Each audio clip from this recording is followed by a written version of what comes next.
تو مطلب یہ وال اس دکانداری صرف چلائی ہے او دا دین نال تعلق ہوئی رہی.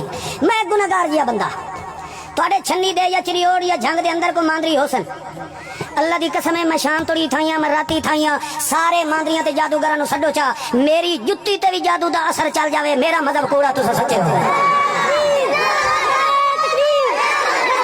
ایک ادنا جیا غلام محمد رسول اللہ دا او دے غلاماں دے غلاماں دے غلاماں دے غلاماں دے غلاماں دے غلاماں دی جتیاں دا نوکر کریم اللہ یہ اس تے جادو نہیں چل سکدا تو میرے محمد تے جادو دے اثر دا تصور کرنے والا اپنے ماں پیو تلاش کرے او کبھی اپنے پیو دی اولاد نہیں ہو سکدا.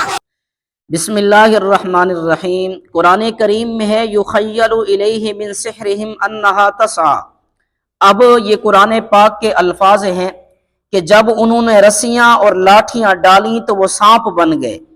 تھا تو ان کا جادو. یخیل الیہ من سحرہم انہا تسعی. موسیٰ علیہ السلام کو ان کے جادو کی وجہ سے یہ خیال پیدا ہوا کہ وہ دوڑ رہی ہیں. موسیٰ علیہ السلام کے خیال پہ ان کے جادو کا اثر ہوا کہ وہ دوڑ رہی ہیں ورنہ حقیقت میں وہ دوڑ نہیں رہی تھی. سحروا اعین الناس. انہوں نے لوگوں کی آنکھوں پر جادو کیا. اب اگر اس کا اثر نبی پر نہیں ہوا تو نبی کو دوڑتی ہوئی کیوں نظر آئی؟ اگر فی الواقع حقیقت میں جادو کا کوئی اثر نہیں تو وہ رسیاں تھی.